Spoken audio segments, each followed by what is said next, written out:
Hey guys, welcome back. I am Ashish and today we'll be continuing with where we left in the last session because my mic had stopped recording at some point. I did not realize that, so I am recording this session again, the half of which was left. So we had talked about loyalty to national community and we have seen how less loyalty to national community will lead to political unrest and political instability, and how that will affect bureaucracy in turn by making it more centralized and by making it more partial by affecting its impartiality.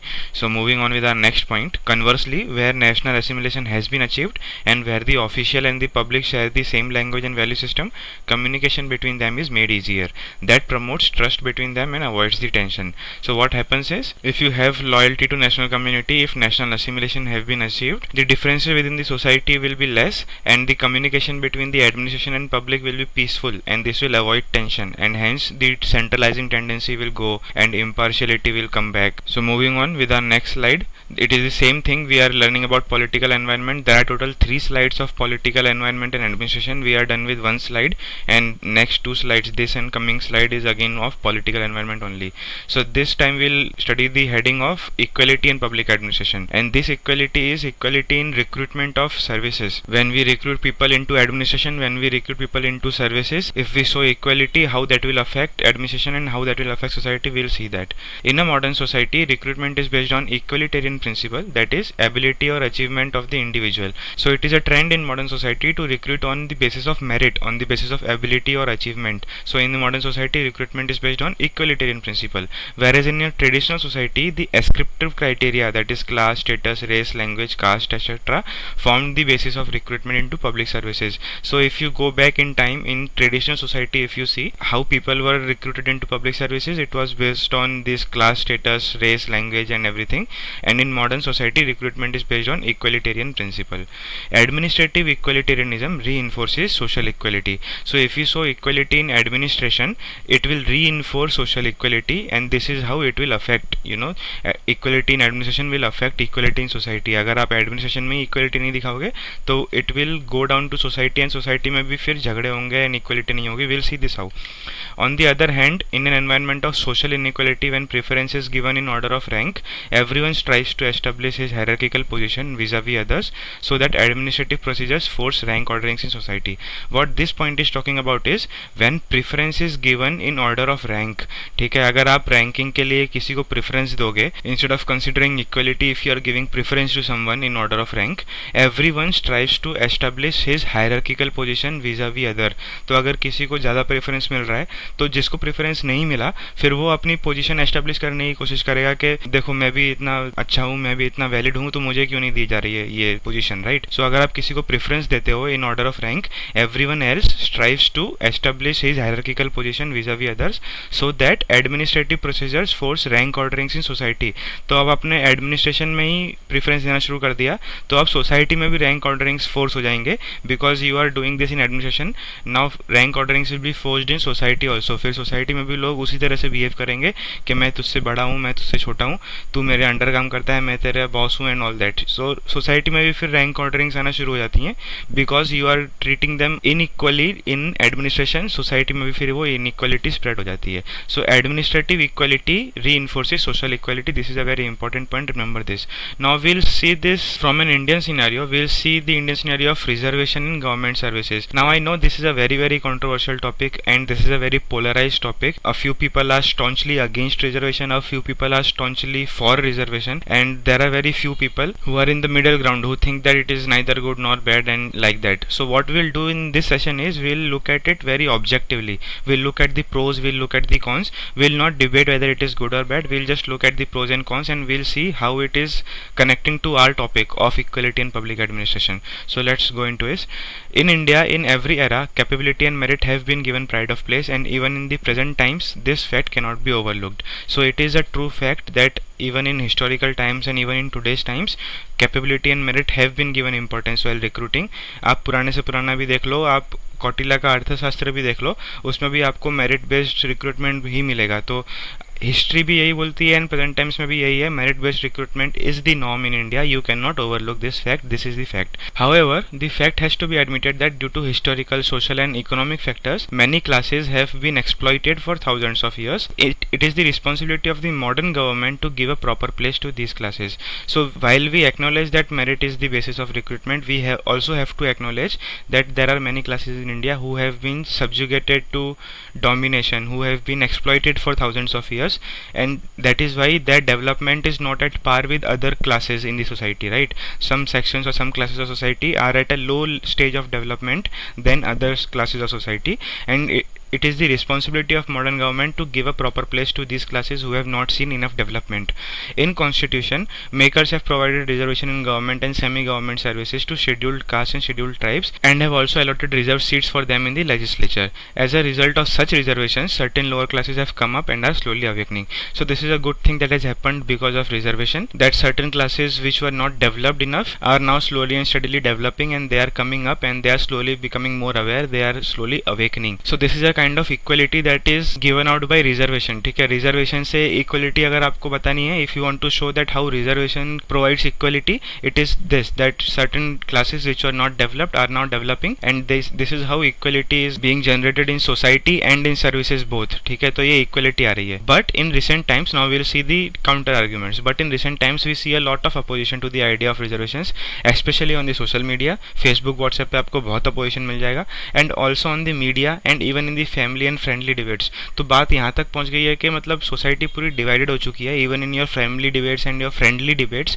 वहाँ पे भी आप यही discuss करते हो कि reservation होना चाहिए या नहीं होना चाहिए. So it's like society has divided itself, the topic has become too polarized, people are on extreme ends. ठीक है, एक ग्रुप ऑफ पीपल बोलेगा कि we should have reservation and other group of people बोलेगा that we should not have reservation at all. So the arguments that are put forward for this are intended beneficiary are still left out, because reservations are meant for those people who are actually deprived of things, right? Who are actually deprived of development, who are actually deprived of technology and all those things. So उनके लिए reservation है so that they can come up, right? So what argument has been given is intended beneficiaries are still left out. There are rich beneficiaries, people who can afford to ignore reservation are taking use of reservation, and then there is argument of fake beneficiaries due to corruption, because many people have made their own forged documents, you know, forged documents बना के रख लिए हैं and fake beneficiaries बन गए हैं. So these are the arguments that have been put up, that intended beneficiaries are still left out, rich beneficiaries are taking advantage, there are fake beneficiaries who are taking advantage. Other argument is other classes or caste who are left out too want reservation, and this gives us nothing but race to reservation. And we have seen this last year. There was Jat uprising, Jat quota stir, if you remember. There were quota agitations by Jat and by patidars in Gujarat. So the other classes who feel that they are left out are now also wanting reservation, so everyone now wants reservation. So this has no end, this race has no end. So these are the counter arguments. So I hope my point is clear. I am not trying to debate whether it is good or bad. I am trying to show you some objective picture of all the pros and cons and how it is affecting society. What people perceive as equality and inequality, they will perceive it and they will stand for it or they will fight against it. तो उनको जो लगता है कि ये equal है या ये इनइक्वल है या हमको बराबर ट्रीट नहीं किया जा रहा है, तो हर किसी का अपना एक परसेप्शन होता है, हर किसी का अपना एक नज़रिया होता है. तो उस नज़रिए से जिस इंसान को जैसा दिखता है उस तरीके से वो बिहेव करता है. And this is how our society is getting divided because of all this things, because of perception. For some it is a perception of equality, for some it is a perception of inequality. So this is how equality in public administration is affecting society, and in turn society is also affecting public administration. I hope this point is clear. So moving on, next heading we'll learn is the form of democracy in India. We are still in political environment, we are still learning the effects of political environment, and we'll see now the form of democracy in India. Under this heading we'll see how elections are being affected by the form of democracy we have or had in India. We'll see why there is low voter turnout, and I am not making this up. These are the things that analysts have analyzed and they have come up with these things.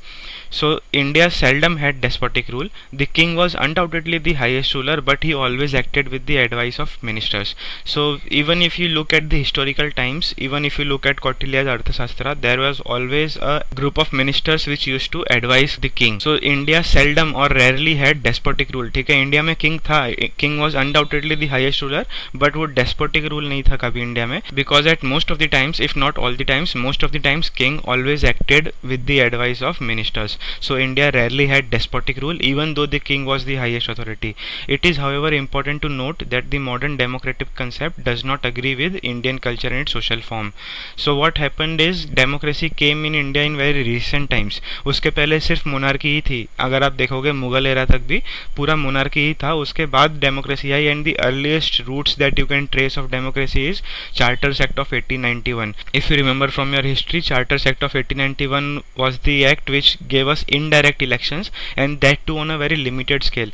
So we cannot call that democracy still, but you know it is the route where you can trace the democracy being introduced in India. ठीक है, Charters Act of 1891 में वो indirect elections की बात हुई थी, and that too also on a very limited scale. So it is a very recent phenomenon. This democracy in India is a very recent phenomena, and it does not agree with Indian culture and social form. तो जो पुराना tradition culture है India का, जो monarchical culture है, उसके साथ ही confirm नहीं करता. And it is true, we have learn that culture changes with time, and we are also changing with time. Slowly and steadily we are also coming to terms with democracy and everything. लेकिन the fact remains that it does not conform with our traditional culture जो कि kings और monarchical था. ठीक है, but we are changing, times are changing now. This social concept never allows doctrine of equality to develop in India. ये जो social concept है of king and monarchs, ये जो concept है, this never allows doctrine of equality to develop in India. It is true that due to the influence of Buddhism, certain republics were founded in this country, the chief among them being Vaishali. However, in a large sense, the form of government of India was always monarchical. So you might have studied this in ancient history for prelims, that there were 16 Mahajanapadas in the pre-Mauryan era. If you learn about pre-Mauryan era, there were 16 Mahajanapadas or Janapadas, and apart from this 16 Janapadas, there were also 10 republics which were called Ganasanghas. ठीक है, तो 16 महाजनपद थे और 10 गणसंघ थे. ठीक है, तो learn about these 10 republics, these are important, and the chief republic among them was the Republic of Vaishali. So it is true that there is evidence of republics in our Indian history also, but in a larger sense the form of government was always monarchical. तो उस time पे भी जब ये सब republics थे, उस time पे भी हरियाणा का डायनेस्टी थी. इफ यू रिमेंबर हरियाणा का dynasty, Bimbisara, Ajatashatru and all those Kings. So the form of government was always monarchical even though there are evidences of republics. So this is the history of India. Okay, how democracy is a recent phenomenon and how it does not conform with our traditional Indian culture, which we are slowly and steadily changing. It is for this reason that modern democratic experiment in government faces opposition in the country. It is strange to note that while the illiterate citizen takes full interest in voting an election, the educated intellectual is becoming neutral in the process of election.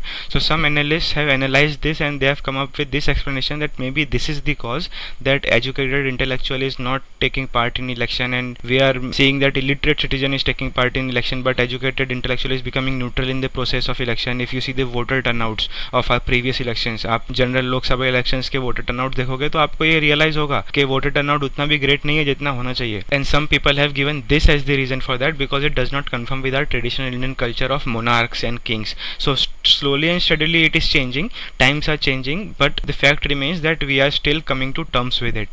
So this is the kind of society and political culture that affects the administration and the form of democracy in India. So moving on to our next point, government interference in administration, and this is a very important point because you cannot talk about political effects on administration without talking about political interference in administration. And ये तो बहुत पुराना debate है, Woodrow Wilson के time से ही चलता आ रहा है. We are talking about this that there is a political interference in administration and we should not interfere politically in administration. So this is a very important topic, that politics or government interferes in administration and this is how it affects administration. Good government is measured by efficiency of its administration. This is a very true statement. How efficient your administration is will determine how good your government is. If you want to show that your government is good, show that your administration is efficient. So good government is measured by efficiency of its administration. We have adopted parliamentary form of government under which the government frames policies. The task of implementation of such policies is performed by bureaucracy or civil service. So we have the parliamentary form of government in India under which government frames policies, and these policies are implemented by bureaucracy or civil service. While it is true that civil servant is ultimately bound to obey the government, the civil service can in no case be regarded as subordinate. That is, the relationship between the government and civil service is not that of the master and the servant. So you have to understand that it is fine that civil servants are supposed to obey the government, are supposed to obey the politicians. It is how the structure has been, but this does not mean that the government is the master and civil service is the servant, so this relationship should be done away with. And this used to happen in previous times, in 1990s and 1980s में अगर आप वहाँ के news articles पढ़ोगे तो आपको मालूम पड़ेगा कि civil servants in those time used to be treated like that. Some IAS officer in UP is polishing some shoes of some CM of UP. So such kind of news used to come in those times. Now the times have changed. Now people are becoming more aware and everything is happening good. So now the time has changed, but still the fact remains that there is interference of government in administration, and at some level government thinks that it is the master and civil servants are the actual servants. So at some level there is still that thinking in the mind of government, and that should be done away with. Examples for interference in Indian scenario: during Indira Gandhi's time, interference in administration increased during emergency and has continued to grow ever since. तो ये सब actually पूरा height पे पहुंच गया था emergency के time पे. 1975 में जब इमरजेंसी डिक्लेयर हुई थी उस टाइम पे ये इंटरफियरेंस जो था ये हाइट पे पहुंच गया था, एंड उसके बाद से फिर अब तक चल ही रहा है. आज भी अगर आप देखोगे तो इंटरफियरेंस गवर्नमेंट करती ही है एडमिनिस्ट्रेशन में. सो उस टाइम से जो हाइट पे पहुंचा हुआ था वो आज भी चल ही रहा है. And there is a misuse of transfers. A very good example that I can give you here is of Ashok Khemka, IAS officer Ashok Khemka, who has been transferred 45 times in 23 years. तो अगर आप एवरेज निकालोगे it's almost twice a year. ठीक है, 45 times in 23 years. तो एक साल में 2 बार कम से कम ट्रांसफ़र हुआ है. So this is how transfer has been misused against civil servants. तो इतना इंटरफियरेंस एडमिनिस्ट्रेशन में हो रहा है गवर्नमेंट का. And you might have heard of Ashok Khemka, right? He is considered as an epitome of an honest civil servant in India, right? He brought out so many corruption cases in whichever department he went. He brought out corruption cases in that department and the government immediately transferred him to some other department. And right now, if I am not wrong, he is in Haryana. Recent controversy he was involved with this Vadra land deal, right, of Robert Vadra. So this is how misuse of transfers has been used by government. Interference has reached its peak and this should be done away with, and this is how politics is affecting administration. I hope you are understanding this. The last topic that we will study under political environment is political framework. Now I have already given you one example of administration being centralized in a autocratic rule and administration being decentralized in a democratic rule. तो ये एक तरह का political framework है जो administration को affect करता है. अगर autocratic political फ्रेमवर्क होगा तो एडमिनिस्ट्रेशन भी सेंट्रलाइज्ड हो जाएगी, और अगर डेमोक्रेटिक पॉलिटिकल फ्रेमवर्क होगा तो एडमिनिस्ट्रेशन भी डिसेंट्रलाइज्ड हो जाएगी. Another example will see is the administrative system during the colonial regime was centralised. तो जो ब्रिटिश रिजाइम था उस टाइम पे भी जो अगर आप एडमिनिस्ट्रेशन देखोगे तो उस टाइम का administration was centralised, authoritarian and repressive. Likewise after independence it was decentralised, democratic and welfare centric. So this is how political framework affects the administration. Independence के पहले इट वाज सेंट्रलाइज्ड, इंडिपेंडेंस के बाद it is decentralized and welfare centric and democratic. So administration is thus most immediately influenced by political system. So we are done with political environment and its effect on administration. We are done with 2 factors. If you remember, culture हो गया है, politics हो गया है. So now I want you to write an answer for 10 marks after you have done with watching this video. The political environment of a country has an effect on its administration and vice versa. Explain for 10 marks. Now we have talked about so much. ठीक है, हमने इतनी सारी बातें की हैं. I have given you so much of order points to write about it. But the question is only of 10 marks. So you have to be very wise with the judgment of your words. Do not get into emotions. ठीक है, वो emotion के flow में आके लिखते मत बैठ जाना. You have to talk about 2 things. Remember, there is a part of vice versa also, how politics is affecting administration and how administration is affecting politics. तो आपको दोनों के बारे में लिखना है और सिर्फ 10 मार्क्स में लिखना है. तो वर्ड्स बहुत कम है आपके पास, तो लिखने के लिए बहुत कुछ है. हमने इतनी सारी बात कर ली है. So you have to decide how you will go about this structure. Also we have not talked about some things which are very obvious and we have been talking about it almost all of our previous sessions. For example, framing the policies is the work of government and implementation of policies is the work of bureaucracy. But what is happening today is bureaucracy is also getting into the part of framing of policies, because those are the people who are at ground. Administrators और bureaucrats जो होते हैं, those are the people who are at ground. They know the ground reality, they are aware of the ground reality. तो policy framing आप उनको अलग रख के नहीं कर सकते. तो bureaucrats and administrators are also coming into the field of policy framing these days. So this is the another thing that how administration is also affecting politics apart from what all we have studied. तो आपको ये सब भी ध्यान में रखना है, and you have to write an answer for 10 marks. So moving on with our session, we'll go with our third factor, that is the social environment, how social environment affects administration and how administration in turns affects the society. And this is just one slide, we'll just finish it very fast. According to Ricks, the social environment of any community is dependent upon its institutions, classes, relation between various castes, historical legacy, wealth, traditions, religions, values, faith, ideals, etc. All these factors have a deep impression on administration. So we all know that society is composed of all these things, right? There are class, religion, caste, faith, values. तो society में ये सब होता है, and all these factors have a deep impression on administration.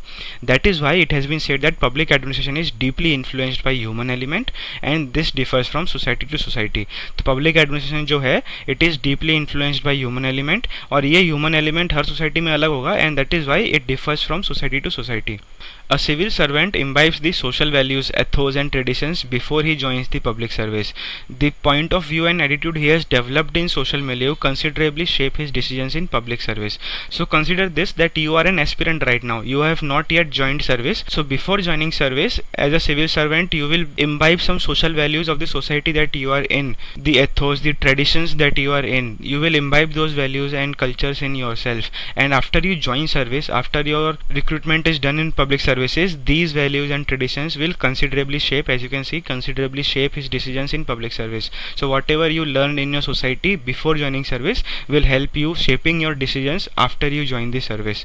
It is generally assumed that civil servant coming from the different urban social strata generally tends to associate himself with groups at his own level of power and status or somewhat about it, and he is predisposed to give more weight to the ideas of these groups. So what this statement says here is, let's say you are coming from a different social strata, ठीक है, आप जिस social strata से आ रहे हो, आपके around जो society है, where you are living, the class that you are belonging to, the caste that you are belonging to, that is different, okay, not the normal social strata, you are from a different social strata. So what will happen after you join the service? These things will gain more weight when you take decisions, right? Let's say if your class or your section of society is traditionally deprived of development and such things, so when you take decisions after joining service, these things will impact your decisions, that you have to upbring your society or you have to develop your section of people. So I hope I am being clear about it, that how society is affecting civil servant, and this is how society or social environment affects the administration. I hope this is getting clear. It plays a very big role. The society that you are living in, the values, the traditions that you are surrounded with, it plays a very big role how efficient or how inefficient as an administrator you will be. So society plays a very important role.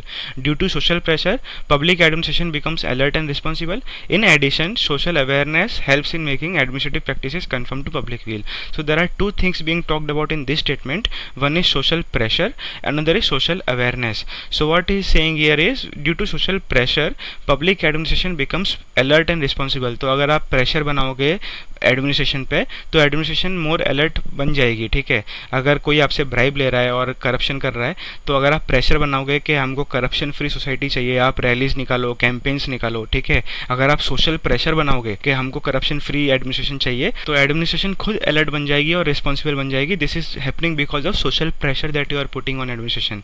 In addition to this, social awareness helps in making administrative practices conform to public will. So how much aware you are, that also makes a difference. If you are making use of your rights properly, for example if you are making use of RTI, right to information properly, अगर आप खुद ही social aware रहोगे, अगर आप खुद अपने rights और सारे रिस्पॉन्सिबिलिटीज अगर आप खुद अवेयर होके फॉलो करोगे, तो एडमिनिस्ट्रेशन खुद फिर अपने आप लाइन पे आ जाएगी. फिर आपको प्रेशर भी बनाने की जरूरत नहीं है, तो एडमिनिस्ट्रेशन खुद लाइन पे आ जाएगी. If you are following your rights and if you are aware yourself, तो social awareness helps in making administrative practices conform to public will. So these are the two things how again society affects the administration. One is social pressure, second is social awareness.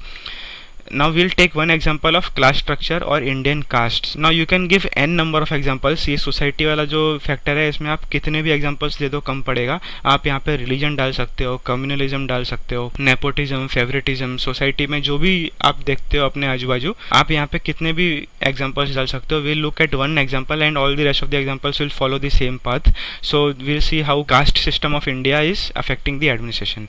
The basis of structure of Indian society is varnas, which in course of time degenerated into caste and subcaste. So we have studied this in our history, ancient history में हमने पढ़ा है four fold varna structure जो था वैदिक society के time पे जो बना था, Rigveda and all those times. I hope you remember your history.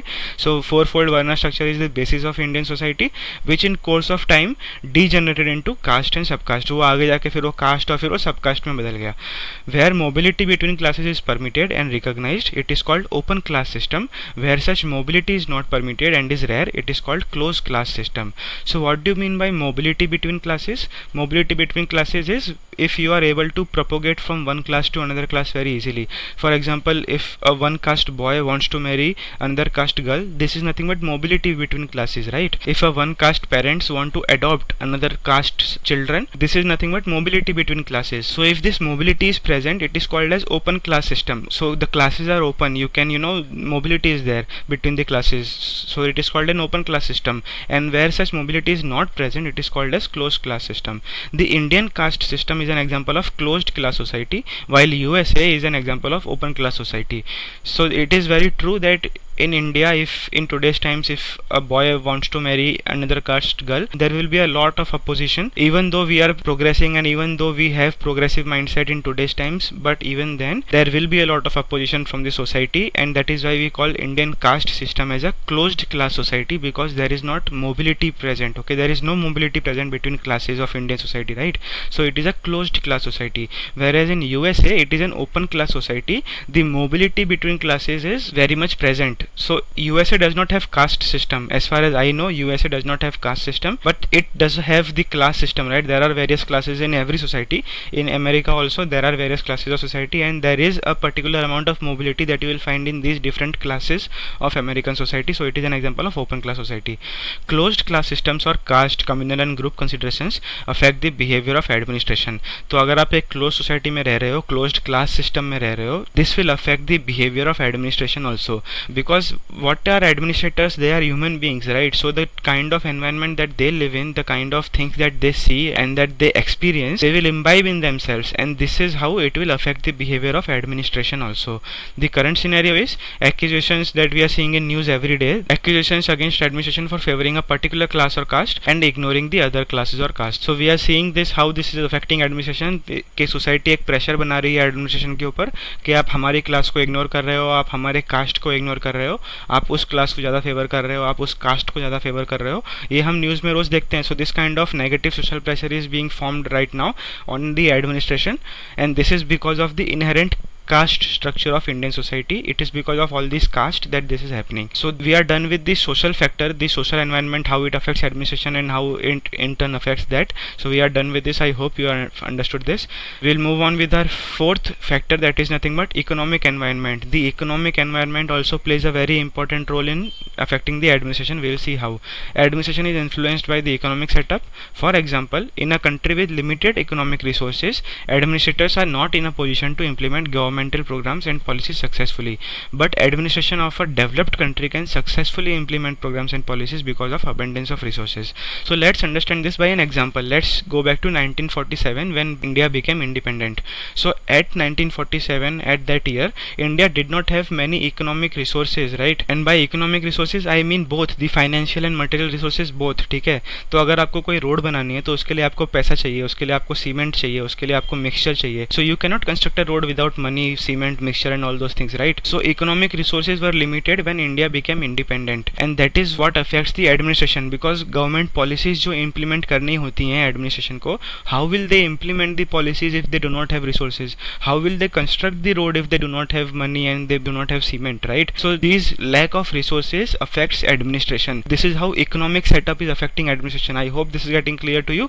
ये जो economic setup होता है ये administration को इस तरह affect करता है कि अगर आप country developed नहीं है या अगर आपकी कंट्री पुअर है और आपके पास रिसोर्सेज नहीं है तो आप अपनी एडमिनिस्ट्रेशन को एफिशिएंटली एडमिनिस्टर नहीं कर पाओगे. But on the other hand in developed countries, as you can see in developed countries, they can successfully implement programmes and policies because of abundance of resources. तो उनकी जो डेवलप्ड कंट्रीज की जो administration है वो ज़्यादा इफेक्टिव होगी because they have abundance of resources.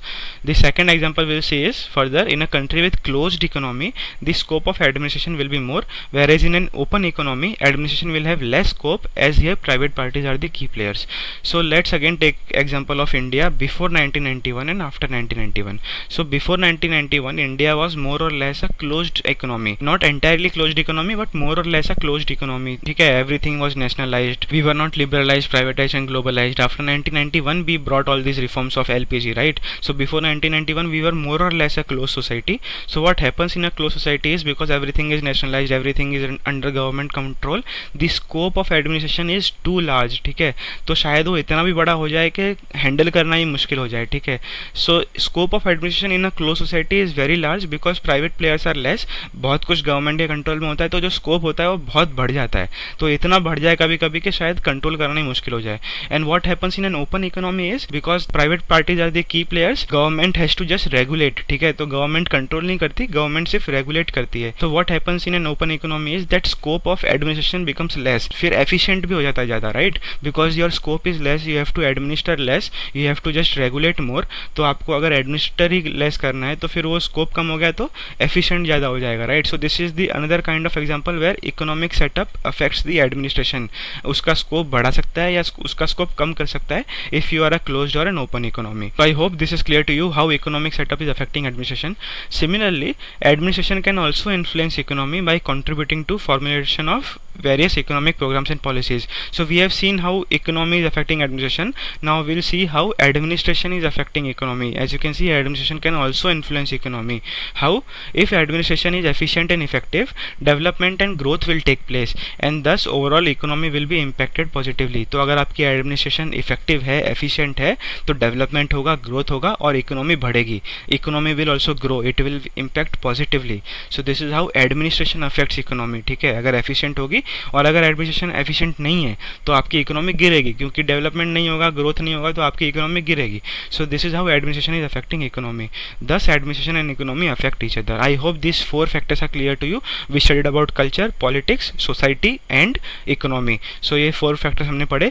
Will learn about 5th factor which is not present in most of the books. 5th factor is constitutional environment. Now this also affects administration and administration also affects the constitutional environment in turn. Will see how. The administration of any country is determined by the constitutional provisions of that country. This is very simple कि administration जो होता है that is determined by what type of constitution you have. उसके हिसाब से ही आपकी administration होगी, या तो सेंट्रलाइज्ड होगी या तो डिसेंट्रलाइज्ड होगी. The kind of constitution that you have will determine the kind of administration that you have. Every living constitution has a philosophy behind it and the constitution is based on certain values and principles, and on the basis of such a constitution depends the political and social structure of the society. So this is a very simple statement that every living constitution has some philosophy behind it, और कुछ तो एक values और principles होते हैं जिसके ऊपर वो पूरा कॉन्स्टिट्यूशन बनाया हुआ होता है. And these values and principles in turn determine your political and social structure of the society. The main principles of our constitution, if we talk about Indian constitution, the main principles of our constitution are not limited by any theory but are practical in nature. The constitution is based on the principles of non discrimination against any community and public welfare. So these principles affect our administration. Now we will break down the statement. The first statement says that our principles of our constitution are not bound by any theory, they are practical in nature, and Supreme Court has also said this. If you know, there is a doctrine of living tree. Please Google about if you do not know about this. And this doctrine of living tree is not only limited to India, it is applicable to many parts of the world. So this doctrine of living tree says that the constitution grows and evolves with time. ठीक है, तो practical है nature में. ऐसा नहीं है कि theory से bound है, it is practical in nature. And the second thing says that the principles that our constitution is based on, there are 2 basic and fundamental principles. It is nothing but non-discrimination and public welfare.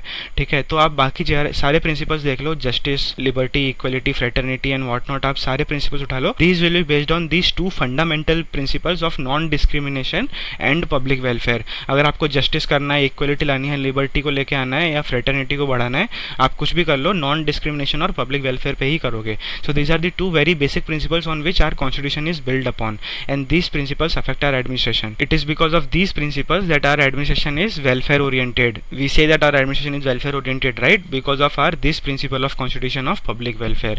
So this is how constitution is affecting our administration. Now we'll see the other way around.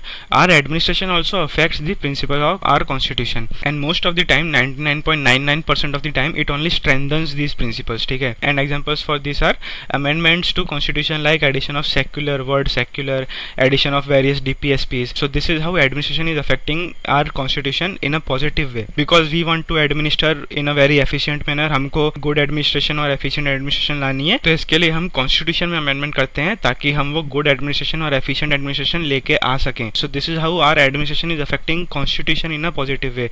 The most recent example that I can quote here is of giving constitutional powers to National Commission of Backward Classes. So this National Commission of Backward Classes, this was a statutory body. If you remember, this was a statutory body, and very recently an amendment bill has been passed to give constitutional powers to this National Commission of Backward Classes, because we believe that we want to administer efficiently and we want to administer effectively. So इसके लिए हम constitution में change कर रहे हैं. This is how our administration is affecting our constitutional environment in a positive way. So I hope these points are clear to you. Culture, politics, society, economy and constitution, how these things affect administration and administration affects them back.